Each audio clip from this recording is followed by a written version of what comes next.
Assalamualaikum warahmatullahi wabarakatuh. A'udzubillahi minasyaitonirrajim.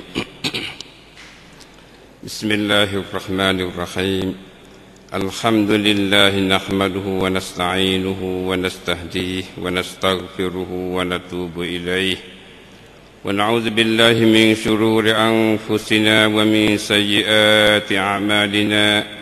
من يهده الله فلا مضل له ومن يضلل فلا هادي له أشهد أن لا إله إلا الله وحده لا شريك له وأشهد أن محمدا عبده ورسوله اللهم صل على محمد وعلى آل محمد كما صليت على إبراهيم وعلى آل إبراهيم وبارك على محمد وعلى آل محمد كما باركت على إبراهيم وعلى آل إبراهيم في العالمين إنك حميد مجيد أما بعد فإن أصدق الحديث كتاب الله وخير الهدي هدي محمد صلى الله عليه وسلم وشر الأمور محدثاتها وكل محدثة بدعة وكل بدعة ضلالة وكل ضلالة في النار وعليكم بالجماعة فإن يد الله مع الجماعة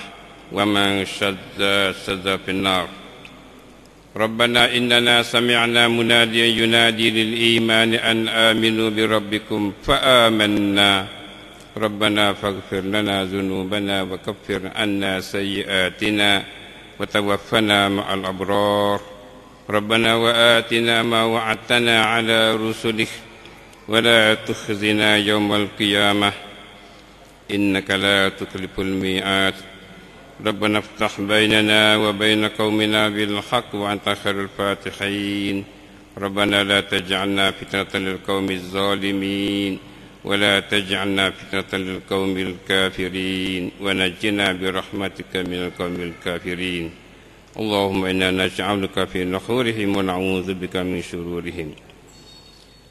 Alhamdulillah, bersyukur kita bersama kepada Allah Subhanahu Wa Taala yang senantiasa mencurahkan berbagai rahmat dan nikmat kepada kita dan bagi peluang kepada kita untuk kita sama ikuti majlis ilmi sebagai mingguan kepada kita di kampung Serong kita. Alhamdulillah. Alhamdulillah kaum muslimin dan muslimat yang sekalian, jadi munasabah dengan pembukaan majlis ilmi di Masjid Al-Haramain kita ini di Jamiah Jalil Islamiyah Kampung Serong yang dimulai pada hari Rabu 25 bulan Muharram 1433 Hijrah bersamaan dengan 21 bulan 12 tahun 2011 miladi, yang mana diaturkan pengajian itu dengan beberapa mata pelajaran untuk kita belajar dengan giliran beberapa orang guru yang mengajarnya. Maka saya diminta supaya dikemukakan pelajaran fiqh dalam majlis ini.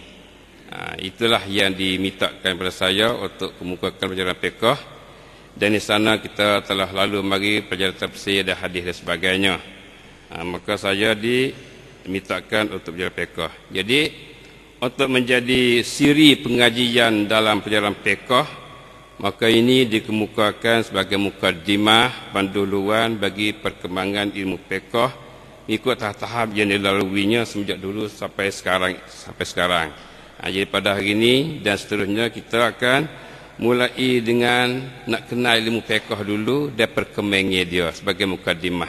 Kita ambil tahu asas dia dulu, tahu umi dia dulu. Kita tidak masuk terus pada apa dia hukum-hukum furu' dan fiqh dak. Kita nak tahu usul asal dia dulu, kedatangan dia dan sebagainya, supaya kita letak asas dia kemah dulu. Lepas tu kita ke berjalan lagi, kita tak jadi sesak lah, ataupun tak jadi gelewing lah kita, insyaAllah. Kita pergi ambil pada asas dulu. Sebagaimana kalau kita nak bina rumah ke bina pun, kita letak asas dulu. Bila tahu asas yang ada tu, boleh tahulah kata asas kuat secara mana, boleh letak berapa lapis dan sebagainya, maka bolehlah kita buat bina kita di atas tu. Maka ini juga untuk kita nak teruskan pelajaran fiqh kita ni, marilah kita kenal asas-asas dia dulu, ataupun apa dia perkara yang ada sakut paut dengan dia tu dulu, insya-Allah. Maka saya coba keluarkan apa dia muzakirah yang kecil ni. Ini siri pertama. Dan siri pertama ni dan ada diikuti pula siri yang kedua, insya-Allah, untuk kita nak ikuti hubungan dengan pelajaran fiqh. Sebab tu saya nak rakyatkan ataupun nak minta pada ibu bapa, jangan kita gaduh untuk nak tahu hukum-hukum fiqh secara forok satu persatu. Kita pergi dulu, kena asah dulu. Berapa minggu, apa bulan, apa-apa, kita kena asah dulu. Lepas tu kita masuk dalam hukum-hukum fiqh secara foroknya, insya-Allah.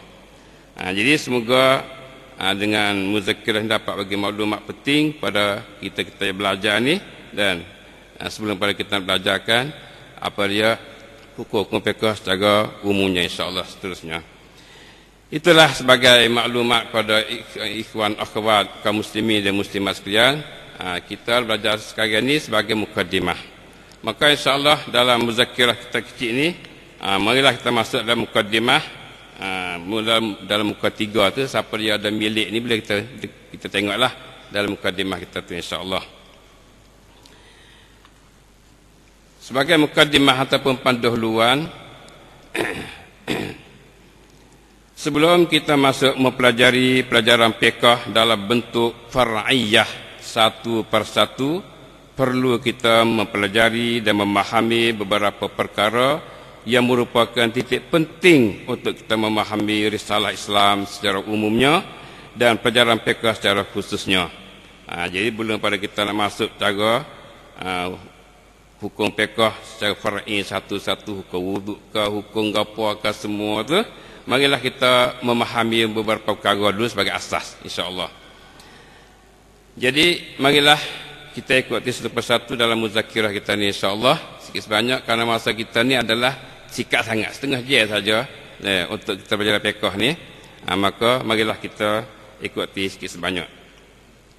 Jadi antara perkara itu ialah ini antara perkara penting untuk kita nak jadi mukaddimah dalam kita belajar fiqh. Yang pertama, arti fiqh. Kita mengaji fiqh, kita tahu fiqh tu gapo. Fiqh tu gapo.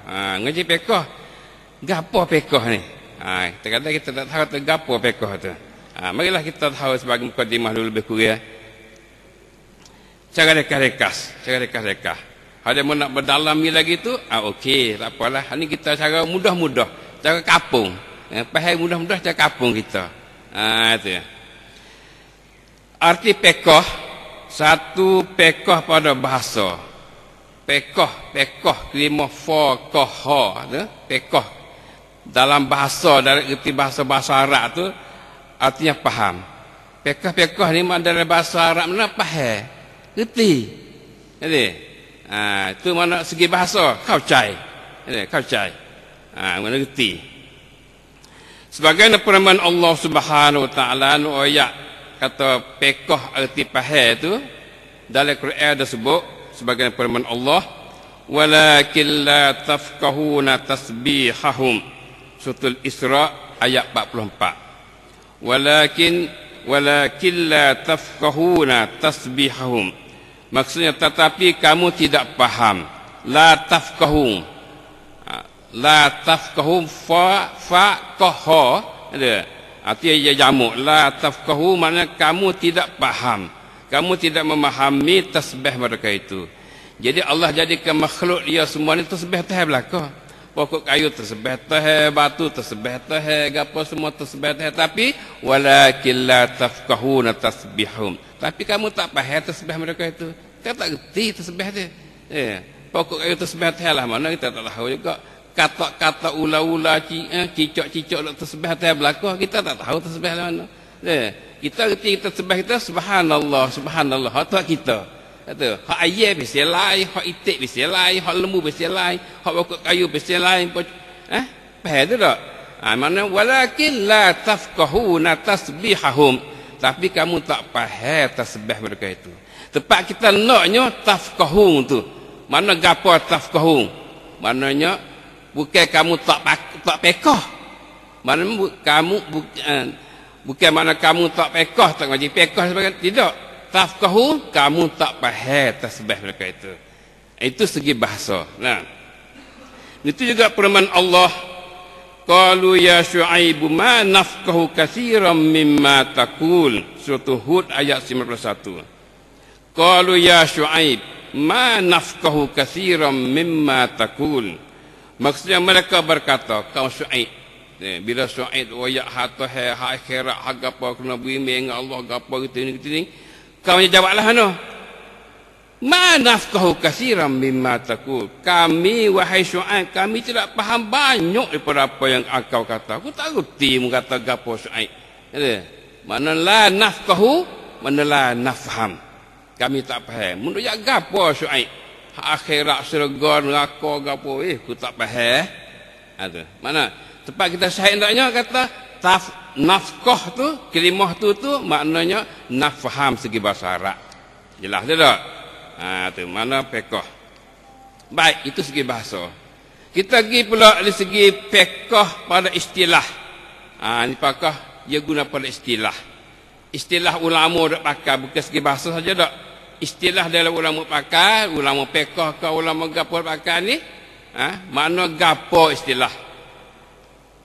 Kita supaya kita kecek learning ni, dia mengaji fiqh dak. Tu istilah tu. Istilah fiqh tu mana gapo bukan kata mana bukan makna kata mu ngaji faham dak. Dak, mu ngaji fiqh dak. Fiqh gapo mu dak ngaji. Tu fiqh kita kata tu istilah. Segi istilah. Kata dari segi istilah tu makna gapo fiqh. Sana ada dua arti. Ada dua arti ataupun dua pengertian. Dua pengertian arti fiqh ni. Satunya ngikut tarikh Imam Syafi'i rahimahullah. Imam Syafi'i kita tarikh fiqh tu ialah al-ilmu bil ahkami syar'iyyatil amaliyah al-muktasab min adillatiha at-tafsiliyah. Itu makna fiqh dari segi istilah. Segi istilah. Jadi maknanya waktu tu bila sebut fiqh segi istilah ni dia. Ini tarikh Imam Syafi'i. Imam Syafi'i kata tarikhnya al-ilmu bil ahkami syar'iyyatil amaliyah al-muktasabu min adillatiha at-tafsiliyah. Dalam muzakkirah kita tu silap baris kita tafsiliyah tu besar tu baris bawah, bukan baris atas dak tu, baris bawah lah, biar kita baris sikit. Dalam muzakkirah ni ada silap sikit sebanyak silap taik. Maksud tarikh Imam Syafi'i itu fiqh ialah mengetahui hukum-hukum syarak yang berbentuk amali yang dipetik daripada dalil-dalilnya secara tafsili. Itu makna fiqh. Maknanya tahu hukum syarak yang betul amali. Tahu hukum syarak apa yang kena buat ni. Tahu hukum syarak apa yang kena buat. Kena semaya, kena rokok, kena ambil semaya, kena puasa, kena buat haji, kena apa yang buat. Jadi kita tahu hukum apa yang kena buat tu, hukum tu pula tahu tu pula ambil pada dalil secara tafsili. Tahu sertanya dalil. Itu panggil fiqh. Dari istilah syarak. Pada kata al-ahkamu syar'iyyah, Imam Syafi'i tadi kata al-ilmu bil ahkamu syar'iyyah, maknanya tahu hukum-hukum syarak, yakni hukum-hukum yang diambil pada syarak. Jadi terkeluar pada tu, keluar daripadanya ini tak masuk dalam tarikh itu hukum akli dan hukum lagawi. Jadi Imam Syafi'i kata ahkam syar'iyyah, hukum syarak. Kalau itu hak bukan hukum syarak, bukan panggil fiqh. Bukan panggil fiqh. Hukum akli, hukum pakai akal. Filsuf, ahli falsafah, ahli gapo pakai akal. Hak ni tak panggil fiqh segi istilahnya. Tak panggil fiqh. Begitu juga hukum lagawi. Hukum segi bahasa, tak panggil fiqh. Tak panggil fiqh. Itu maknanya nak isyarah tentang tarikh Imam Syafi'i saat ni. Dan pada kata Imam Syafi'i al-amaliyah, kalimah amaliyah itu mana secara amali, secara praktik, secara petibat, secara buat, secara pelaksanaan. Jadi tahu hukum syarak pasti kena buat, termasuk padanya amalan hati. Bila kata amali itu masuk amalan hati, masuk juga hijau hati, bukan kata hijau hak gerak tangan saja dak. Hijau hati masuk juga seperti niat. Tu maksud niat. Padahal tengok tu tak nampak niat tu tak. Nampak apa buat Zuhair ni. Tapi dari tarikh fiqh Imam Syafi'i ni, hak amalan hati pun masuk juga. Amalan hati masuk dalam tarikh ni. Dan juga amalan yang bukan hati, seperti amalan-amalan anggota Zuhair ni cirak. Hak bukan hati amalan Zuhair ni, dan gerak-gerak ni. Dan tak keluar padanya hukum-hukum i'tiqadiyah. Keluar pada kata amaliyah ni, hak tak masuk hukum i'tiqad. Hukum i'tiqad tu tak ada Tuhan kuasa, hak tu bukan fiqh panggil. Tak masuk tarikh fiqh, tak masuk dalam tarikh fiqh sisi Imam Syafi'i. Jelas tak? Kerana tu hak hukum i'tiqad dah. Hukum i'tiqad. Pada kata dia adillatu at-tafsiliyah, at-tafsiliyah tambah ya sekal pada sok dah silap situ. Adillatu at-tafsiliyah iaitu nas-nas. Sok sekal tu tambah nun sekal dak pai jatuh tu. Iaitu nas-nas daripada Al-Quran, As-Sunnah dan cabang-cabang yang keluar padanya iaitu ijma' dan qiyas. Ibn Syafi'i kata adillatu at-tafsiliyah, ilmu yang diusahakan ambil pada dalil tafsir secara tafsili. Dalil secara tafsili ni dalil lah mana? Iaitulah dalil daripada nas Al-Quran. Hukum ni adalah ambil pada nas Quran ataupun daripada nas hadis, sunnah dan cabang-cabang yang keluar daripada keluarnya. Dan juga nas-nas dalil yang ambil pada Quran dan hadis, iaitulah katakan ijma' dan qiyas. Ijma' dan qiyas. Jadi hukum fiqh sisi Syafi'i ini patutnya kita tahu hukum-hukum syarak yang betul amali yang diambil pada Quran dan hadis dan juga pada ijma' dan qiyas. Itu katakan fiqh sisi Imam Syafi'i. Itulah apa yang mana kita sebut tadi itu adalah nakal pada kitab Al-Fiqhul Islami juzuk 1 muka 16 sampai 17, yang nakal daripada kitab Jam'ul Jawami juzuk 1 muka 22 dan juga daripada Syarah Al-Isnawi Usul Fiqh juzuk 1 muka 24 dan juga kita nakal pada Al-Fiqhul Manhaji juzuk 1 muka 7. Apa yang mana kita sebut tadi itu, itulah tempat ia dinakalkan kata-kata itu. Jadi sebagai contoh, misal yang demikian seperti mengetahui bahawa niat pada wuduk itu adalah wajib. Ini fiqh lah ni. Ini nak misal. Nak misal fiqh tu seperti mengetahui, tahu bahawa niat pada wuduk itu adalah wajib. Kita tahu kata niat pada wuduk itu wajib. Mengikut mazhab kita Syafi'i ataupun mengikut mazhab jumhur ulama. Tak sebab mazhab Abu Hanifah. Mazhab Abu Hanifah tak wajib niat wuduk ni. Tak wajib niat mazhab Abu Hanifah. Jumhur ulama tiga lagi tu wajib. Kalau tu kita tahu kata niat berwuduk tu wajib. Lepas tu dalilnya kerana berdalil pada sabda Nabi sallallahu alaihi wasallam, Nabi kata innamal a'malu binniyat. Ini makna tahu hukum hak mesti kena buat dengan ada dalil ambil pada kita ataupun sunnah. Ini dalil pada sunnah daripada hadis. Nah, ni bagi fiqh ni. Tahu hukum tu, lepas tu tahu dalil. Tu je. Tu panggil fiqh. Jadi hukum niat tu wajib kita tahu. Dalilnya ialah sabda Nabi sallallahu alaihi wasallam, Nabi kata innamal a'malu binniyat. Hadis itu adalah riwayat Imam Bukhari dalam rakam 1 dan juga Imam Muslim rakam 1907. Maksudnya sesungguhnya segala amalan adalah dengan niat. Segala amalan adalah dengan niat. Masya-Allah. Maka mengetahui hukum demikian adalah dinamakan fiqh. Kita tahu hukum tu katakan fiqh. Tu fiqh tu. Semaya wajib. Dalilnya aqimus salah. Aqimus salah dan sebagainya. Mengikut takrif tersebut bahawa fiqh itu ada padanya dua perkara. Mengikut takrif Syafi'i itu kita tengok fiqh tu, makna fiqh segi istilah ni mengandungi dua perkara, iaitu mengetahui hukum beserta dengan dalil. Tahu hukum campur dengan dalil, tahu kap fiqh. Jadi tahu hukum ni, lepas tu campur dengan dalil, tahu dengan dalil, itulah katakan fiqh. Tak ada payah, masalah. Maka mengetahui hukum sahaja tanpa dalil tidak dinamakan pekoh. Tahu hukum sahaja, dalil tak tahu, tak panggil pekoh. Mengikut tarikh yang pertama ni, mengikut pengertian pekoh yang pertama ni, kita tahu hukum sahaja, tak tahu dalil, tak panggil pekoh. Tak panggil pekoh. Dari segi istilah, mengikut tarikh Imam Syafi'i. Faham tak? Kita tahu atas semaya wajib, dalil tak tahu. Tak nak pakai, tak nak pakai lagi kita ni. Tak dipakai lagi mengikut tarikh ni. Ada. Tahu kena tahu dalil tu. Baru panggil pekoh. Baru kata kita tu pakai. Mengikut tarikh yang pertama. Faham tak? Okey. Kita pergi pula tarikh yang kedua. Pengertian pekoh yang kedua, pekoh ialah hukum-hukum pekoh itu sendiri. Pekoh ialah hukum-hukum pekoh itu sendiri. Hukum pekoh sendiri semua tu pekoh panggil. Segala hukum pekoh ikutlah hukum gapo semua lagi tak pekoh tu, pekoh tu. Ini tarikh kedua, mudah-mudah.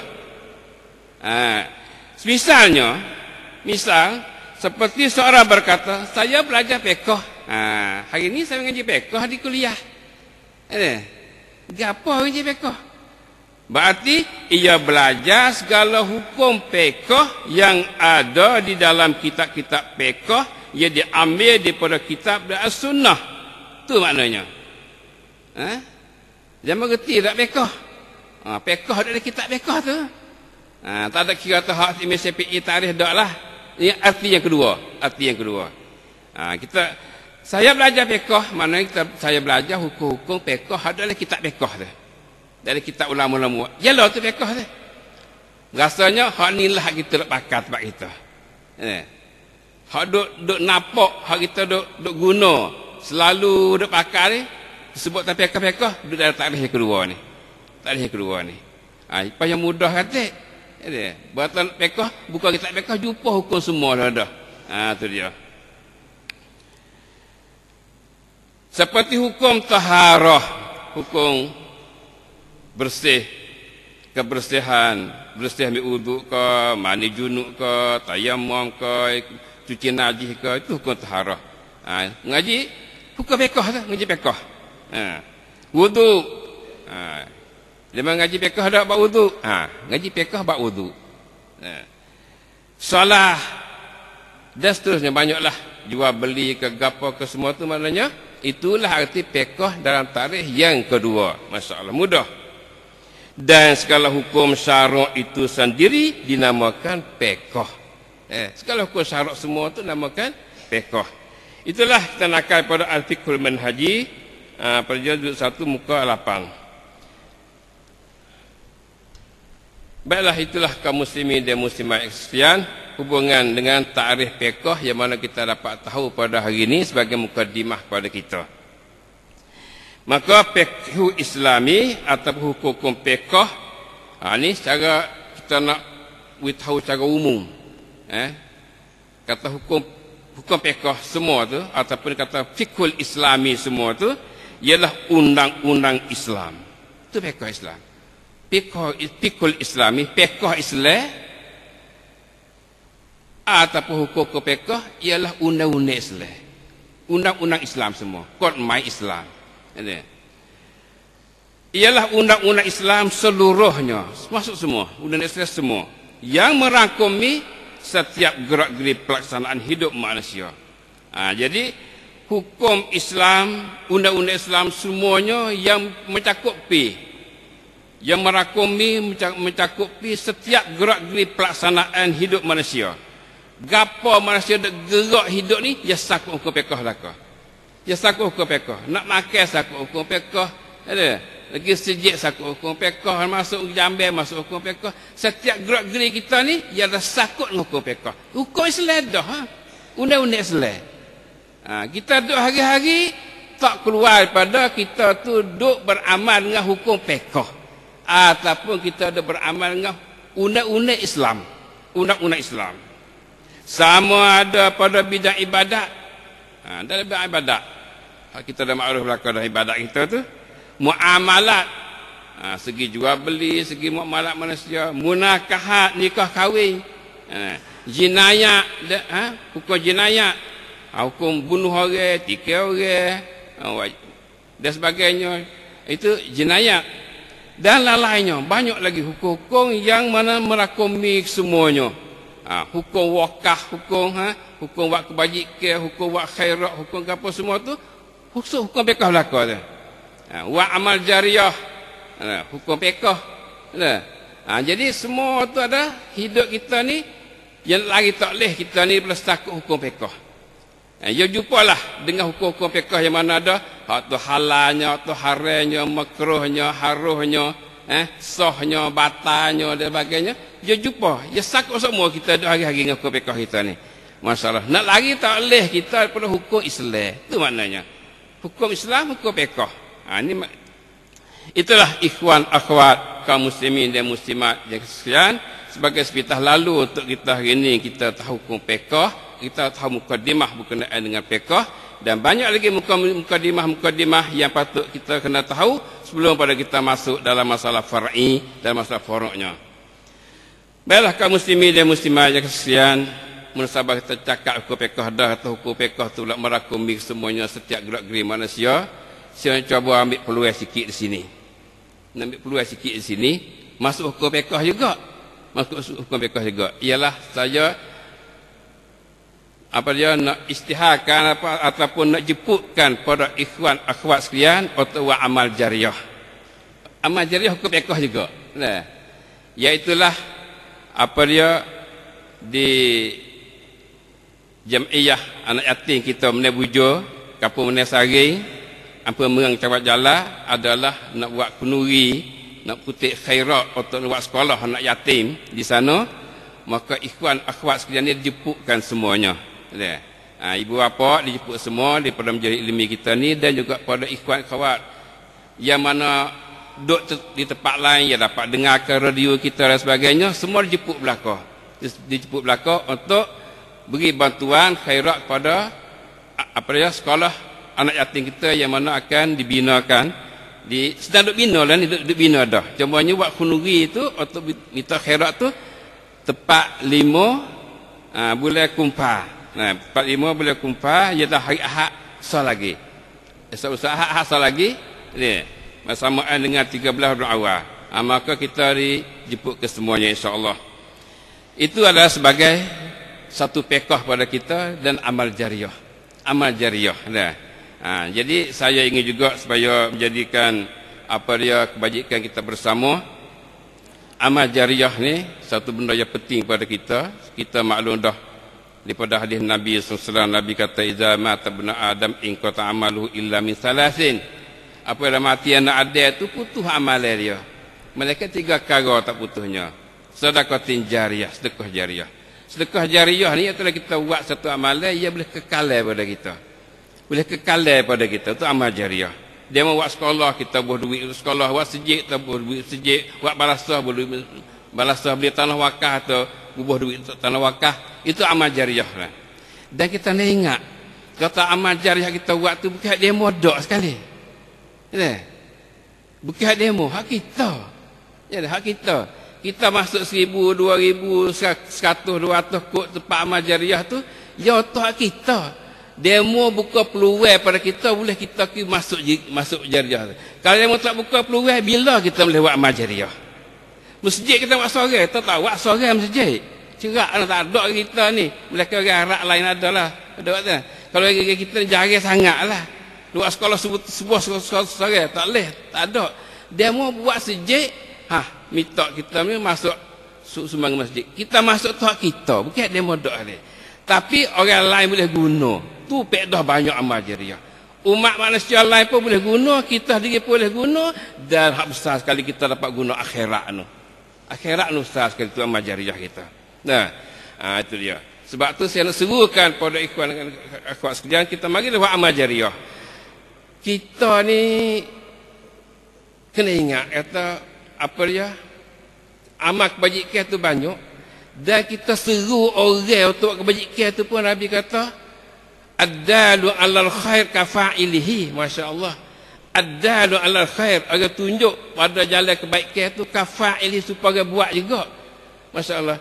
Orang yang mana tak ada bersama kita hari ni, kita terus sapa ke demo lain. Wayak demo. Demo lagi buat kebajikan, kita boleh pahala juga.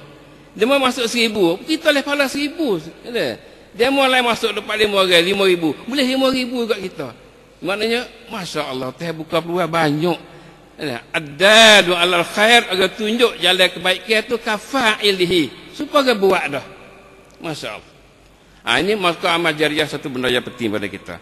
Itu maknanya itu hadis Nabi. Bila manusia mati, putus amalnya. Mereka 3. Satunya, amal jariah. Yang keduanya, waladin solehin yadu'ulah. Anak soleh ya doa baginya. Anak soleh. Hari ada anak, tak ada anak saja. Pasal anak tak soleh, jela juga. Yang ketiganya, au ilmin yuntafa'u bihi, ataupun ilmu yang mana boleh manfaat dengannya. Ilmu orang boleh ambil faedah padanya. Itu maknanya bila yang mati pun bolehlah kepada dia, walaupun dia kubur dah pun. Dia boleh. Tiga-tiga tu. Jadi dalam tiga-tiga ni, kalau kita nak tengok tak mudah sekali amal jariah. Waladin salihin tu pun bukan semua orang ada anak berlaku. Ada apa boleh jadi, ada hak molek, ada tak molek anak tu dah. Lepas tu kalau rasa ilmu yang terpuak bihi, ilmu pun bukan semua kita ni boleh mengajar berlaku. Sedekah jariah tak kira. Sikit pun pakai, banyak pun pakai. Oleh itu, marilah kita buat amal saat sedekah jariah, insyaAllah. Itulah kaum muslimin dan muslimat. Sesuaikan pada ikhwan akhwat kaum muslimin dan muslimat. Marilah kita bagi sumbangan dan sokongan pada anak yatim kita di Benda Bujur untuk bina sekolah mereka itu, insyaAllah. Semoga bukan anak yatim saja tak boleh gunanya, dan orang lain pun boleh guna bersama, insyaAllah. Kaum muslimin dan muslimat kesian, Masya Allah, Alhamdulillah. Jadi dengan selama kita doa oyak ataupun doa istihar untuk dapat kebajikan ni, saya cuba nak oyak juga. Masya Allah, orang dalam zaman kita pun ada juga yang ikhlas. Ya tu sewi kena tuai pun ada juga. Tu sewi kena tuai juga kebajikan. Ada setengah orang tu dia bagi 40,000 baht. Tu sewi ayat nama gapo dia. Masya Allah, kalau kita tengok masa Nabi itu ada, masa kita hari ni pun ada juga. 40,000 baht ataupun 60, anak tak jelas akal tu. 40 syirak nah. Ada 40, ada 20. Tak sewi ayat tu Masya Allah. Maka kalaulah ikhwan akhwat sekalian yang mana nak bagi tu sewi kena tu boleh juga hatta melalui apa je bank. Melalui bank Islam. Kalau nak hantar pada anak yatim kita ni, bank Islamnya Tanakan Islam Cawangan Jala ada Sakayala, nombor banknya, nombor bancinya 5841176277. Bagi ikhwan akhwat dia duduk jauh-jauh dan sebagainya, untuk nak tak sewi kenal apa dia nak atas 1,000, 2,000, 4,000, 6,000, 10,000, tak sewi kenal tu hantar melalui bank. Kita tak tahu. Itu adalah ikhlas kita dengan Allah Ta'ala. Masya Allah. Jadi Tanakan Islam Sakayala, nombor bancinya 5841176277, atas nama Muniti Sungkrak di Kampra Lek Kangkusun. Muniti di Sungkrak di Kampra Lek Kangkusun. Itulah ikhwan-ikhwan sekalian, saya ambil peluang sikit hari ini untuk nak masuk dalam hadis Nabi kata ad-dalu ala khair kafa'ilihi. Orang tunjuk kebajikan itu sebagai buat. Kita tak jadi bila kita royak demo buat, kita pun boleh juga. Dan ikhwan dan lain pun royak pada orang lain pula pun boleh juga. Jadi hal tak sapa lagi tu, kita tulis sapa. Maknanya tulis sapa berlaku, insya-Allah. Insya-Allah. Jazakumullah khair jazak. Itulah sikit sebanyak untuk perjalanan kita pada hari ini, dan insya-Allah kita akan sambungkan semula pula perjalanan kita. Dan sebagai maklumat pada ikhwan akhwat sekalian, saya ni diberi pelajaran fiqh sekali sebulan. Sekali sebulan. Minggu keempat. Minggu keempat ada. Minggu 1, 2, 3 tu hal lain dah. Minggu keempat tu untuk fiqh. Sekali sebulan kita jumpa. Jazakumullah khair jazak. Sallallahu alaihi Muhammad wa alihi wasallam. Subhanallahi rabbil izzati amma yasifun. Wassalamun ala mursalin. Alhamdulillahi rabbil alamin. Subhanakallahumma wa bihamdika asyhadu an la ilaha illa anta astaghfiruka wa atubu ilaik.